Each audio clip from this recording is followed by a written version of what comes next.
నమస్కారం వార్తలకు స్వాగతం. ముందుగా ముఖ్యాంశాలు. అన్నదాత సుఖీభావ కార్యక్రమంలో పాల్గొన్న ముఖ్యమంత్రి నారా చంద్రబాబు నాయుడు రైతులను ఉద్దేశించి ప్రసంగం.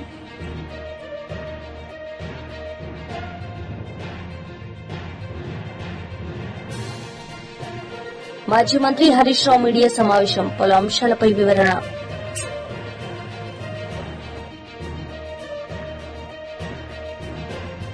గన్నవరం నియోజకవర్గం సూరప్పల్లిలో అన్నదాత సుఖీభావ కార్యక్రమంలో ముఖ్యమంత్రి నారా చంద్రబాబు నాయుడు పాల్గొన్నారు. ఈ సందర్భంగా ఆయన ప్రసంగించారు. భూగర్భ జలాలు పెంచాం, ఎక్కడికక్కడ వాటర్ కన్జర్వేషన్ స్ట్రక్చర్స్ కట్టాం. దీనివల్ల మీరు చూస్తే 2 ఏళ్లలో 1.83 మీటర్లు భూగర్భ జలాలు పెరిగాయి. దీనివల్ల ఎక్కడికక్కడ పంప్ సెట్స్ పెట్టినప్పుడు తక్కువ ఖర్చుతో నీళ్లు పైకి తీసుకునే అవకాశం వచ్చింది. రెండోది, నీళ్లున్నాయి కాబట్టి పంటలకు ఎక్కువ ఉపయోగించుకునే పరిస్థితి వస్తుంది. వాతావరణం కూడా మెరుగుపడే పరిస్థితి వస్తుంది. అదే మాదిరిగా ఈ రోజు కేబినెట్ లోనే చాలా స్పష్టంగా చెప్పాం, అన్ని ప్రాంతాల్లో కాలువల్లో పూడికి తీయడం, ఇంకొక పక్క ఎక్కడికక్కడ డ్రైనేజీలన్నీ కూడా పూర్తిగా ఎక్కడికక్కడ ఇవన్నీ డ్రైనేజీస్ అన్ని క్లీన్ చేయమన్నాం. దీనివల్ల రాబోయే రోజుల్లో ఒకవేళ ఎక్కువ వర్షం పడినా ఏ పంట కూడా ముంపుకు గురి కావడానికి వీలు లేదు. అదే సమయంలో చివరి భూములు కూడా నీళ్లు ఇచ్చే బాధ్యత తీసుకోవాలి. సాగునీటి సంఘాలు పెట్టాం, ఎన్నికలు పెట్టాం, ఎంపిక చేశాం. సాగునీటి సంఘాలకు ఇంకొక బాధ్యత కూడా చెప్పాను. కాలువలు చూడడమే కాదు, మీ ప్రాంతంలో నీటి భద్రత ఇచ్చే బాధ్యత ఈ సాగునీటి సంఘాలదని మరొక్కసారి మీ అందరికి విజ్ఞప్తి చేస్తున్నాను. మనుషులు తాగడానికి నీళ్లు గాని, వ్యవసాయానికి నీళ్లు గాని, పరిశ్రమకు నీళ్లు గాని ఇచ్చే బాధ్యత వీళ్ళు తీసుకోవాల్సిన అవసరం ఉంది. అదేవిధంగా ఎక్కడికక్కడ భూగర్భ జలాలు పెంచాలి, చివరి భూములకు నీళ్లు ఇవ్వాలి. ఎక్కడన్నా మైన్ ఇరిగేషన్ ట్యాంకులుంటే ఆ ట్యాంకులకు నీళ్లు రాకపోతే పైనుండే కాలువలు గాని పైనుంచి వచ్చే నీళ్లు సక్రమంగా రావడానికి చర్యలు తీసుకోవాల్సిన అవసరం ఉంది. నేను ప్రధానంగా మళ్లీ విజ్ఞప్తి చేస్తున్నాను. ఎన్నో సంవత్సరాలుగా నీటి భద్రత కోసం ముందుకు పోతున్నాం. ఈ రోజు మీ అందరికీ హామీ ఇస్తున్నాను. ఆ రోజు పోలవరం ప్రాజెక్ట్ ని ప్రతి సోమవారం పోలవరంగా డిక్లేర్ చేసి నేను పర్యవేక్షించి 72% పూర్తి చేశాను. డయాఫామ్ వాల్ పూర్తి చేశాం. గవర్నమెంట్ మారింది, సీతకన్నేశారు. సీతకన్నేసి ఏజెన్సీ మార్చి, ఇంజనీర్లు మార్చి అనాథన చేశారు. గోదావరిలో ఒక్కొక్కసారి ఉన్న పళంగా ఉధృతంగా వర్షపు నీరు వస్తాయి. అలాంటిది 20 లక్షల నుంచి 30 లక్షల క్యూసెక్స్ నీళ్లొచ్చి ఏదైతే మనం కట్టిన డయాఫామ్ వాల్ మీద పోయింది, ఆ వాల్ అంతా కూడా పూర్తిగా దెబ్బతినింది. కాపాడుకోవలసిన డయాఫామ్ వాల్ ని కాపాడకుండా పోయి ఈ పని చేసిన దానివల్ల 440 కోట్ల రూపాయలతో పూర్తి చేసిన ప్రాజెక్ట్ ని ఇప్పుడు మళ్లీ ప్యారల్ గా ఇంకొక డయాఫామ్ వాల్ కి 1000 కోట్ల రూపాయలు ఖర్చు పెట్టాం. ఒక వ్యక్తి చేసిన తప్పు ఎంత పెను ప్రమాదం. మాజీ మంత్రి పేర్ని నాని మీడియా సమావేశం నిర్వహించారు. ఈ సందర్భంగా పలు అంశాలపై ఆయన మాట్లాడారు. అధికారిక డాక్యుమెంట్ ఏముంది మీ దగ్గర? చూపించే ఎంతవరకు ఒక రోజన్నా చూపించారా? నోటితో మాట్లాడటం తప్పితే నిజాలు తక్కువ. దేంట్లో నిజం తక్కువగా ఉంది? మాట్లాడగలరా? చూపించగలరా? అదే చూపించలేరు. ఆయన చెప్తాడు ఇంకో మాట, ఏమంటాడు? జగన్మోహన్ రెడ్డి గారి ప్రభుత్వంలో బాధితుల్ని నిందితులుగా చేర్చడమే జగన్ మార్క్ పరిపాలన అని ఈ అబద్దాల మంత్రి, అంటే అబద్దాల కేశవ్ గారు చెప్తాడు. ఏంటండి చెప్తున్నా కేశవ్ గారు, రైల్వే కోడూరులో ఒక ఎమ్మెల్యే, మీ అధికార పార్టీ ఎమ్మెల్యే ఒక ఆడపిల్లని చెరబట్టి వివాహం చేసుకుంటానని చెప్పి మాయమాటలు చెప్పి పలుమార్లు అబార్షన్ చేయించారని చెప్పని ఆ అబల ఘోషిస్తే మీ ప్రభుత్వం ఏం చేసింది? మీ అధికార పార్టీ ఎమ్మెల్యే ఏం చెప్తారు? చంద్రబాబు నాయుడు గారు పెద్ద స్టేట్మెంట్లు ఏమిస్తారు? ఇంకొకసారి ఆడపిల్ల కన్నీరు నేల మీద జారితే చుక్కలు చూపిస్తాను. ఎవరికి చుక్కలు చూపిస్తున్నారు? చంద్రబాబు నాయుడు గారి ప్రభుత్వంలో కేశవ్ గారు, ఓ అబద్దాల కేశవ్ గారు, బాధిత ఆడపిల్లలకి ఎవరి కన్నీరైతే నేల మీద రాలుతుందో వాళ్ళకి చుక్కలు చూపిస్తుంది నారా చంద్రబాబు నాయుడు గారి ప్రభుత్వం. రైల్వే కూడూరు ఎమ్మెల్యే చేత బాధించబడినటువంటి మహిళ మీద మీరు కేసులు పెడితే, తప్పుడు కేసులు పెడితే, చివరికి హైకోర్టు చీకొట్టి మీ పోలీస్ డిపార్ట్మెంట్ ని మిమ్మల్ని చీకొట్టి, సిగ్గులేదరా బాబు ఆ అమ్మాయి మీద కేసులు ఏంటరా బాబు? ఎవడరా అమాయకుడు? ఎవడు మీ ఎమ్మెల్యే గడ అమాయకుడా? ఏదో వెనకటికి ఏదో సామెత ఉంది, పాపం పిల్లోడు కదా అని పక్కలో వేసుకుంటే ఏదో చేశాడంట. ఆ రకంగా మీరు మీ ఎమ్మెల్యే 5 సార్లు అబార్షన్ చేయిస్తే ఆడ అమాయకుడు అని చెప్పని మీరు ఆ అమ్మాయి మీద కేసు పెట్టారు. హైకోర్టు కొట్టేసింది. తప్పుడు ఎదలారు అమ్మాయి మీద కేసులు ఏంటారు, అమ్మాయి మీద ఒక కేసు లేదు, మొత్తం కొట్టేస్తున్నాం అని చెప్పని. ఇప్పుడు ఎవరిది అబద్దాల కేశవ్ గారు? ఎవరిది మీ ఏ మార్పు? ఏ ఆడపిల్ల అయితే బాధితురాలై మొరపెట్టుకుంటే, మీ ముఖ్యమంత్రి దగ్గరికి వచ్చి మొరపెట్టుకుంటే, మీ ఉప ముఖ్యమంత్రి దగ్గరికి వచ్చి మొరపెట్టుకుంటే, ఆ ఆడపిల్ల మీద, ఆ బాధిత ఆడపిల్ల మీద కేసులు పెట్టే మార్కు మీదా మాదా? చెప్తారు. జగన్మోహన్ రెడ్డి గారు అంటే వైఎస్ఆర్ కాంగ్రెస్ పార్టీ ప్రభుత్వం 9,74,000 కోట్ల రూపాయల వారసత్వ అప్పుగా ఇచ్చిందన్నారు. సిగ్గు శరం ఈ అబద్దాల మంత్రికి. ధైర్యం ఉందా అంటున్నా? మీ ఆర్థిక శాఖ ప్రిన్సిపల్ ముఖ్య కార్యదర్శితో లెక్కలక్కర్లా, కాగితాలక్కర్లా, ఆంధ్రప్రదేశ్ రాష్ట్ర ఆర్థిక శాఖ ముఖ్య కార్యదర్శితో సంతకం పెట్టి ఈ స్టేట్మెంట్ రిలీజ్ చేయించే దమ్ము మీకుందా? నువ్వు మంత్రి కదా. అబద్దాల కేశవ్ గారు, నువ్వు ఆర్థిక శాఖ మంత్రి అని డప్పాలు కొట్టుకుంటున్నావు కదా.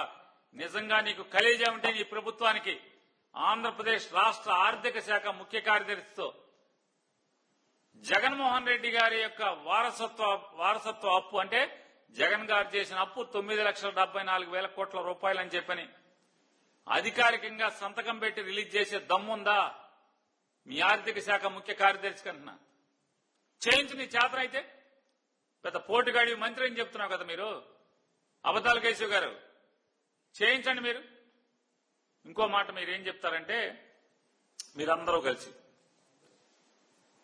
ఆలీబాబా 24 దొంగలు మొత్తం మీరందరూ కూడా అవినీతిని మింగుతారు, అసత్యాల్ని మాట్లాడతారు.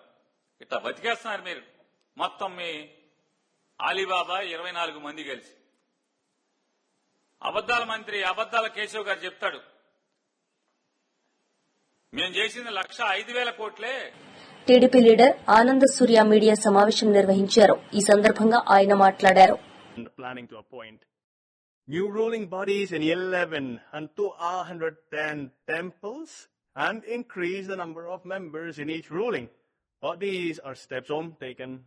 These are taken by the Chief Minister of Andhra Pradesh towards Hinduism. I will give this as an example on this occasion. I would also like to inform you that the greatness of Hinduism is that Hindu ideology. Hinduism is not just the religion, but an ideology. And that the person of an actor who is ready to serve every person in Hinduism should be developed in such a way that the respect for Hinduism and the sentiments of Hindus are further enhanced. In the ruling circles, there is also an opportunity for a Brahmin and a place for a Brahmin, so that along with the development of temples, the sentiments of devotees are not disturbed, and the Kotami government is moving forward in a way that protects the temples and then increases the affection of everyone without disturbing the sentiments of the devotees. I would like to inform you that it is a matter of great pride for the people of Andhra Pradesh. The Brahmin Corporation, established by Chandrababu Naidu in Andhra Pradesh and its subsidiary Brahmin Cooperative Credit Society are being strengthened by the Kutambi government today. Efforts are being made to enhance various action that are needed by them. We're also giving an allowance of around 3,000 to unemployed students. We are giving an allowance of around 3,000 unemployed Vedic students. It is also noteworthy that the Endowment Department is organizing official programs on the day of the self-sacrifice of the goddess Vasavi Kanyaka Paramshwari temple today. In this way, the Kutambi government is working to protect the sentiments of the devotees of Hindus in total without any discrimination. We recognize many successes of the Kutambi government for Brahmins here. I would also like to inform you on this occasion that we are providing financial assistance of ours as $5,000, $10,000, $15,000 to temples with an annual income of less than ours, $50,000 for incense offerings. Similarly, we are providing financial assistance of ours, $10,000.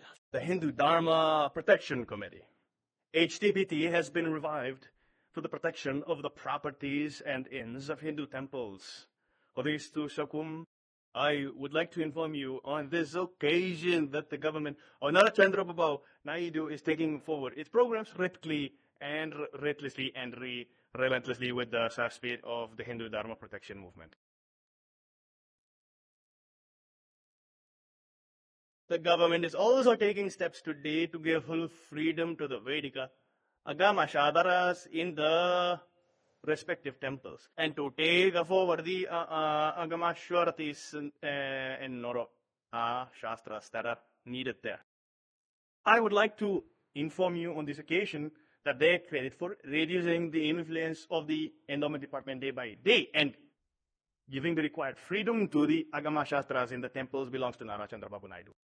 A special commission has also been formed for the restoration of 1,000-year mandapam in temples like Tirupati and Antimita, especially in Tirupati. Steps will be taken accordingly.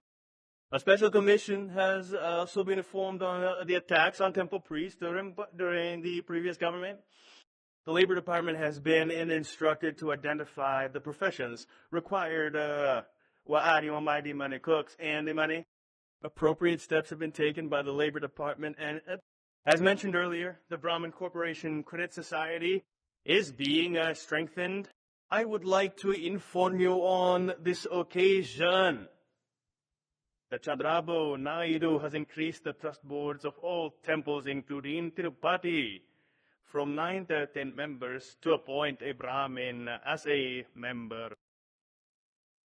Brahmins who have studied Vedic knowledge are being given. మాజీ మంత్రి Harish Rao media సమావేశం నిర్వహించారు. ఈ సందర్భంగా కాంగ్రెస్ నేతలపై ఆయన మండిపడ్డారు. Beautification పేరు మీద రేవంత్ రెడ్డి చేస్తున్న లూటిఫికేషన్ కు మాత్రమే వ్యతిరేకము. మూసీ పేరిట లక్షలాది మంది ప్రజల రోడ్డు మీద వేయడానికి మేము వ్యతిరేకము. వేలాది ఇండ్లు కూలగొట్టి లక్షలాది మంది ప్రజల్ని నిరాశ్రయులు చేయడానికి బీఆర్ఎస్ పార్టీ వ్యతిరేకము. బీఆర్ఎస్ పార్టీయే మా ప్రభుత్వం, మా నాయకుడు కేసీఆర్ గారు, కేటీఆర్ గారు ఆ రోజు మూసీ బ్యూటిఫికేషన్ కు మేము శ్రీకారం చుట్టాం. ఒక్క ఇల్లు కూల్చకుండా, మూసీలోకి మురికి నీరు రాకుండా మేము ప్రణాళికలు రచించాం. దాదాపు 4,000 కోట్లు ఖర్చు పెట్టి 32 ఎస్టీపీలు కట్టింది బీఆర్ఎస్. కాళేశ్వరం ప్రాజెక్టు ద్వారా గోదావరి నీళ్లను తెచ్చి మూసీలో వేసి ఆ మూసీని శుద్ధి చేయాలని ప్రణాళికలు రచించింది బీఆర్ఎస్. సో మీరు దాన్ని కొనసాగించండి. కానీ ఈరోజు రేవంత్ రెడ్డి గారి ప్రభుత్వం మూసీ ముసుగులో రియల్ ఎస్టేట్ వ్యాపారం చేయడాన్ని, మూసీ ముసుగులో పేదల ఇండ్లు కూల్చడాన్ని, మూసీ ముసుగులో లూటిఫికేషన్ మాత్రమే బీఆర్ఎస్ వ్యతిరేకిస్తుంది. We are not against Musi reservation. Again and again we are clarifying. Now coming to the point. ముఖ్యమంత్రి గారిది ఎట్లయిపోయిందంటే పరిస్థితి, ఒక తుగ్లక్ పాలన లాగా ఉంది రేవంత్ రెడ్డి పాలన. ఒకసారి మూసీ సుందరీకరణ అంటాడు, ఒకసారి మూసీ ప్రక్షాళన అంటాడు, ఇంకొకసారి మూసీ పునర్జీవము అంటాడు. అసలు ఏంది నువ్వు చేస్తుంది? ప్రక్షాళననా, సుందరీకరణనా, పునర్జీవమా? ఏది? పూటకో మాట చెప్తూ ఇలా పేదల ఇల్లు కూల్చే హక్కు నీకు లేదు. బేసికల్లీ మూసీని మీరు ఏం చేయదలుచుకున్నారు? ఎకలాజికల్ ప్యూరిఫికేషనా, యాస్థెటిక్ బ్యూటిఫికేషనా? ఎకలాజికల్ ప్యూరిఫికేషన్ కు బీఆర్ఎస్ ప్రభుత్వం శ్రీకారం చుట్టింది. దాన్ని మీరు కొనసాగిస్తే సంపూర్ణమైన మద్దతు ఇస్తాం. మూసీలో మురికి నీరు ప్రవహించొద్దు, మూసీ దిగువన ఉండేటువంటి రైతాంగానికి స్వచ్ఛమైన నీరు వెళ్లాలి. దానికి మేము అనుకూలం, అది మీరు చెయ్యండి. కానీ యాస్థెటిక్ బ్యూటిఫికేషన్ ముసుగులో రియల్ ఎస్టేట్ వ్యాపారాన్ని మాత్రమే మేము వ్యతిరేకిస్తున్నాం. So government has to clarify, మీరు ఎకలాజికల్ ప్యూరిఫికేషన్ చేస్తారా, యాస్థెటిక్ బ్యూటిఫికేషన్ ముసుగులో పేదల ఇల్లు కూలుస్తారా? This is our straight question. Musi మీద చిత్తశుద్ధి ఉంటే మొట్టమొదలే పేదల ఇళ్ల మీద పడతారా? ఇప్పుడు వికారాబాద్ నుంచి మొదలుకుంటే దాదాపు 100 కిలోమీటర్లు అనేక పరిశ్రమలు, గ్రామాలు, పట్టణాలు, వాళ్ళంతా కాలుష్యం దాంట్లోకి వస్తుంది. First you have to arrest that. అది ఆపకుండా మూసీ బ్యూటిఫికేషన్ ఎట్లయితుంది, ప్యూరిఫికేషన్ ఎట్లయితుంది? వికారాబాద్ నుంచి స్టార్ట్ చేయండి మీరు. అసలు ఆ వికారాబాద్ దగ్గర ఎస్టీపీ పనిచేస్తలేదు నీ గవర్నమెంట్ వచ్చినప్పటి నుంచి. వికారాబాద్ మురికంతా ఇళ్ళకే కలుస్తుంది. అసలు దాన్ని పట్టించుకోకుండా ఎంతసేపు పేదల ఇండ్లు కూలుస్తా, పేదల భూములు నేను ఆక్రమణ చేస్తా, ఎక్వైర్ చేస్తా. ఎందుకు పేదలంట పడ్డావు? ఒకవైపేమో ఖజానా లేదంటావు, డబ్బులు లేవంటావు, రైతులకు రైతు బంధు ఇవ్వంటే డబ్బులు లేవంటావు, విద్యార్థులకు ఫీజు రియంబర్స్మెంట్ ఇవ్వంటే డబ్బులు లేవంటావు, రిటైర్డ్ ఉద్యోగులకు పెన్షన్ బెనిఫిట్లు ఇవ్వండి అంటే డబ్బులు లేవంటావు. కానీ 1,50,000 కోట్లతోని మూసీ సుందరీకరణకు మరి డబ్బులు ఎక్కడి నుంచి వచ్చినాయి? అంటే నీకు రైతులంటే నీకు మనసు రాదు, రిటైర్డ్ ఉద్యోగులంటే నీకు మనసు రాదు, ఎస్సీ ఎస్టీ బీసీ విద్యార్థుల స్కాలర్షిప్ ఫీజు రియంబర్స్మెంట్ డబ్బులు ఇవ్వమంటే నీకు మనసు రాదు. ఎందుకంటే ఇక్కడ కమిషన్లు రావు. ఈ 1,50,000 కోట్ల రూపాయలతోని నీ కమిషన్లు, నువ్వు రియల్ ఎస్టేట్ రూపంలో నీ లూటిఫికేషన్ ఇక్కడ వస్తుంది కనుక దీని ఎంటబడ్డవు నువ్వు. నీ ప్రాధాన్యతలు రైతులు కాదు, నీ ప్రాధాన్యతలు విద్యార్థులు కాదు, నీ ప్రాధాన్యతల్లో ఉద్యోగులు, రిటైర్డ్ ఉద్యోగులు లేరు. ఇంకో దిక్కు పైసలు లేవంటావు, మిస్ వరల్డ్ పోటీలకు 100 కోట్లు ఖర్చు పెడతావు, 100 కోట్లు పెట్టి నీ క్యాంప్ ఆఫీస్ కట్టుకుంటావు, 100 కోట్లు ఖర్చు పెట్టి ఫుట్బాల్ షోకులు తెచ్చుకుంటావు, 100 కోట్లు ఖర్చు పెట్టి ఇతర రాష్ట్రాల్లో పేపర్ అడ్వర్టైజ్మెంట్లు ఇచ్చుకుంటావు, 1,00,000 కోట్లు ఖర్చు పెట్టి మూసీ బ్యూటిఫికేషన్ చేస్తా అంటావు, 1,00,000 కోట్లు ఖర్చు పెట్టి ఫ్యూచర్ సిటీ కడతా అంటావు. మరి వీటన్నిటికీ పైసలు ఉంటాయి గాని పేద విద్యార్థులకో, రైతులకో, మహిళలకో మహాలక్ష్మి ఇవ్వడానికో దానికి ఎందుకు డబ్బులు ఉండయి? అంటే నీ ప్రయారిటీస్ వేరు. నీ ప్రాధాన్యతల్లో రైతులు లేరు, ఎస్సీ ఎస్టీ బీసీ విద్యార్థులు లేరు, నీ ప్రియారిటీలో ఉద్యోగులు లేరు, మహిళలు లేరు. ఇవాళ నువ్వు ఇంత అర్జెంట్ గా 5 స్టార్ హోటల్లో అయ్యాలో ఏదో పీపీటీ అంటున్నావు, డిపిఆర్ అంటున్నావు, అది కూడా క్లారిటీ లేదు, గందరగోళం అంతా. అసలు చర్చ జరగాల్సింది ఎక్కడ? మూసీ పరివాహక ప్రాంతంలో ఉన్న ప్రజల మధ్య చర్చ జరగాలి. ఆ ప్రజలలో ఉన్న భయాందోళనలు తొలగించాలి, ఆ ప్రజలకు ఉన్నటువంటి అనుమానాలను నివృత్తి చేయాలి. అంతా ఆగమాగం, సగం సగం, ఏది సరిగా ఉండదు. నీది అన్ని అబద్దాలు, Goebbels Goebbels Goebbels. Revanth Reddy కాదు, గోబల్స్ రెడ్డి నువ్వు. నేను ఆధారాలతో సహా చెప్తా, ఉత్తమాటలతో. ఎన్నడన్నా దేవుని మీద ఒట్టు పెట్టి కూడా మాట తప్పినవు నువ్వు. మొన్న మిర్యాలగూడలో మున్సిపల్ ఎన్నికల్లో పోగానే మున్సిపల్ ఎన్నికల తెల్లారే రైతు బంధు పైసలు వేస్తా అని కూడా మాట తప్పినవు. నువ్వు మనిషిగా ఒక మాట మీద ఉండేటువంటి ఇది నీకు జీవితంలో లేదు, రాదు. నీకేదో వెనకటి శాపం ఉన్నట్టుంది. నిజాలు మాట్లాడడు రేవంత్ రెడ్డి అనే ఒక శాపం మీద ఉన్నట్టుంది. అబద్దాలు తప్ప నువ్వు ఎన్నడూ జీవితంలో నిజాలు మాట్లాడవు. నువ్వు మూసీని నిజంగా శుద్ధి చేయాలి, మూసీలోని మురికిని పారదోలాలంటే నువ్వు ఎస్టీపీలు ఫస్ట్ ఫాస్ట్ గట్టు, గోదావరి నీళ్లను తెచ్చి. మాజీ మంత్రి కురసాల కన్నబాబు మీడియా సమావేశం నిర్వహించారు. ఈ సందర్భంగా పలు అంశాలపై ఆయన మాట్లాడారు. లేకుండా ఈ ప్రభుత్వాన్ని చంద్రబాబు నడిపిస్తా ఉన్నారు. వాళ్ళు ఉదయం చూస్తే పత్రికల్లో అన్నదాత సుఖీభవ, పీఎం కిసాన్, ఉగాది కానుగంట పెద్ద పెద్ద అడ్వర్టైజ్మెంట్లు ఇచ్చారు. ఇచ్చి రాష్ట్ర ప్రభుత్వం 4,000, కేంద్రం 2,000 వేస్తోందని చెప్పి అసలు ఇది ఒక హిస్టారికల్ మూవ్మెంట్ కింద రాసుకున్నారు. చాలా ఆశ్చర్యం ఏంటంటే మీరు ఇస్తానన్న అన్నదాత సుఖీభవ మా నాయకుడు ముఖ్యమంత్రిగా జగన్మోహన్ రెడ్డి గారు ప్రారంభించిన రైతు భరోసాకి కాపీ. ఆ పథకాన్నైనా సరే కాపీ కొట్టడం కరెక్ట్గా రాలేదు మీకు. ఆయన ఇస్తానన్న పథకం కన్నా బెటర్గా ఇస్తానని చెప్పి మీ సూపర్ 6 అని, సూపర్ 7 అని మీ అబద్ధాల్లో భాగంగా ప్రచారం చేస్తున్నారు. ఇవాళ తిరిగి చూస్తే మొదటి సంవత్సరం మీ అన్నదాత సుఖీభవ ఆ కార్యక్రమానికి మంగళం పాడేశారు. రెండో సంవత్సరం 10,000 ఇచ్చారు. ఒక్కసారి నేను మీకు గుర్తు చేస్తున్నా, ఒరిజినల్గా మీరు ఇచ్చిన ఎన్నికల హామీలో ఏం చెప్పారు అని అంటే, కేంద్రం ఇచ్చే పీఎం కిసాన్ కాకుండా ప్రతి రైతుకి 20,000 రూపాయలు ఆర్థిక సహాయం చేస్తాము, పెట్టుబడి సహాయం చేస్తామని. కానీ అధికారంలోకి వచ్చిన తర్వాత అన్నీ కలిపి 20,000 అన్నారు. అన్నీ కలిపి 20,000 అని మొదటి సంవత్సరం మంగళం పాడేశారు. రెండో సంవత్సరం 10,000 వేశారు. ఇక్కడే ఒక చిన్న మెలిక కూడా ఉంది. మా ప్రభుత్వ హయాంలో ఆనాటి మా ముఖ్యమంత్రి జగన్మోహన్ రెడ్డి గారు 53,58,000 మంది రైతులకి, రైతు కుటుంబాలకి పెట్టుబడి సాయాన్ని అందించారు ఏటా. ఇప్పుడు మీరు అందిస్తున్నది 46,85,000 మంది రైతు కుటుంబాలకి. అంటే సుమారుగా 7 లక్షల మంది రైతులు తగ్గిపోయారు. మేము సూటిగా అడుగుతున్నాం, మీరు కావాలనే రైతులకి అనర్హత చూపించి సంఖ్య కుదించేశారా, లేకపోతే మీ ప్రభుత్వంలో వ్యవసాయం గిట్టుబాటు కావట్లేదని రైతులు వ్యవసాయాన్ని మానేశారా? ఈ రెండిట్లో ఏది కరెక్టో చెప్పమని మేము సూటిగా అడుగుతున్నాం. మీరు ఇచ్చే పథకమే పూర్తిగా అమలు చేయకుండా దానికి తోడు 7 లక్షల మందికి కోత విధించారు. ఇవాళ వరకు మీ ప్రభుత్వం వచ్చిన తర్వాత కౌలు రైతులకి ₹1 అంటే ₹1 సాయం చేయలేదు.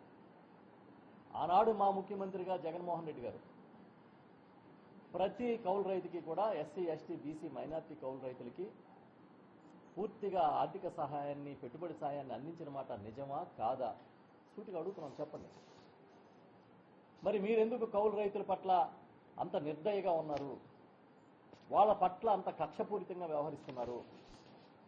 కౌలు రైతులకి పెట్టుబడి సాయం చేయాల్సిన అవసరం లేదని మీరు ఒక నిర్ణయానికి వస్తే ఆ విషయాన్నే ప్రకటించండి.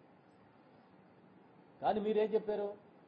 మేము ఇంకేవో లెక్కలేస్తున్నాం, లెక్కలు తీస్తున్నాం, వాళ్ళ కోసం ప్రత్యేకంగా చట్టం తెస్తున్నాం అని చెప్పి ఇవాళ వరకు ఒక్క కౌలు రైతుకి మీరు సాయం చేయలేరు. ఇది నేను చెప్పేది అబద్ధమా నిజమా? మీరు చెప్పండి.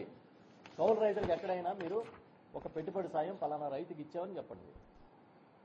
ఇవాళ మీ నిర్వాకానికి, మీ చేతకానితనానికి, రైతుల పట్ల మీకున్న నిర్లక్ష్యానికి దేశంలోనే రైతుల మీద ఉన్న రుణభారంలో ఆంధ్రప్రదేశ్ 2వ స్థానంలో ఉంది. ఇది కఠోరమైన నిజం. ఈ లెక్క మీ భాగస్వామిగా ఉన్న బీజేపీ నడుపుతున్న ప్రభుత్వం కేంద్రంలో ప్రకటించిన లెక్కలు. రైతు రుణభారాన్ని మోయలేని స్థితికి ఆంధ్రప్రదేశ్ రైతు ఉన్నాడు అని చెప్పి ఇవాళ కేంద్ర ప్రభుత్వం చెప్తోంది. అంతేకాదు, ఇంకా దారుణమైన విషయం ఏంటంటే, మీ రాష్ట్ర ప్రభుత్వం, ఇవాళ మీరు నడుపుతున్న ప్రభుత్వం, మీరిచ్చిన లెక్కల ప్రకారం 2025వ సంవత్సరంలో 393 మంది రైతులు ఆత్మహత్యలు చేసుకున్నారు. ఎంత విషాదమని మేము బాధపడుతూ ఉన్నాం. మీకేం అనిపించట్లేదా?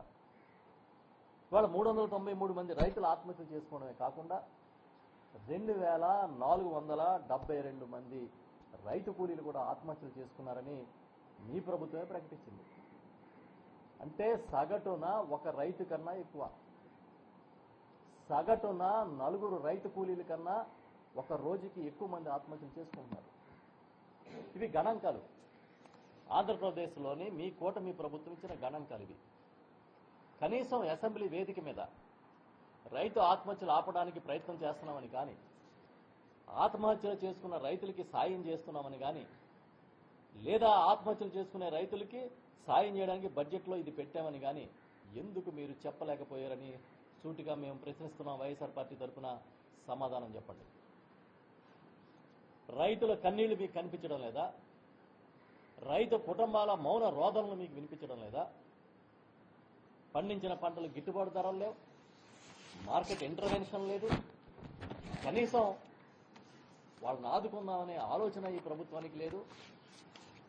కేవలం మీకు పబ్లిసిటీ చేసే సొంత మీడియా ఉంది కాబట్టి, మిమ్మల్ని ఆకాశానికి ఎత్తి జాకీలు పెట్టి లేపే సొంత మీడియా సంస్థలు మీ గుప్పిట్లో ఉన్నాయి కనుక మీరు ఆడిందాట పాడింద పాట కింద సాగుతుంది తప్ప ఒక్క రైతు కంట కన్నీరుని తుడిచే ప్రయత్నం మీరు చేయలేదని మేము చెప్తా ఉన్నాం. ఇవాళ మీరు చూసుకుంటే 2023, 24, 25 ఈ 2 సంవత్సరాలు తీసుకోండి. అంతకుముందు జగన్ గారు ముఖ్యమంత్రిగా ఉన్నప్పుడు ఆయన ఉచిత పంటల బీమా పథకాన్ని ప్రవేశపెట్టారు. మీరు ₹1 కూడా ప్రీమియం చెల్లించక్కర్లేదు. ఈ క్రాప్ చేసుకుంటే నేరుగా పంటల బీమా సొమ్ము మీరు నష్టపోయినప్పుడు మీ అకౌంట్లో వేస్తామని ఒక కార్యక్రమాన్ని జగన్మోహన్ రెడ్డి గారు ఆ రోజు తీసుకుని దేశంలోనే ఏ ముఖ్యమంత్రి చేయని విధంగా ఉచిత పంటల బీమా పథకాన్ని పెట్టి వేలాది కోట్ల రూపాయలు పంటల నష్టానికి సకాలంలో బీమా ఇచ్చారు. ఇవాళ 23, 24, 25 ఈ 2 సంవత్సరాలు తీసుకుంటే మీరు చేసిన దుర్మార్గం వల్ల ఈ పంటల బీమా పథకానికి, ఉచిత పంటల బీమాకి పథకానికి మంగళం పాడేయడం వల్ల 3,500 కోట్ల రూపాయలు ఈ రాష్ట్రంలో రైతాంగం నష్టపోయిందని మీకు ఆధారాలతో సహా మేము చెప్తున్నాం. వార్తలు ముగించే ముందు ముఖ్యాంశాలు మరోసారి. అన్నదాత సుఖీభావ కార్యక్రమంలో పాల్గొన్న ముఖ్యమంత్రి నారా చంద్రబాబు నాయుడు రైతులను ఉద్దేశించి ప్రసంగం.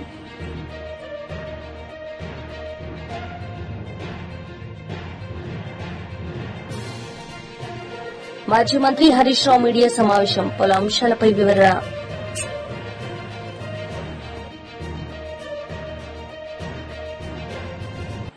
ఈ వార్తలు ఇంతటితో సమాప్తం. తిరిగి ప్రసారమయ్యే వార్తల్లో మళ్లీ కలుద్దాం. అంతవరకు సెలవు. నమస్తే.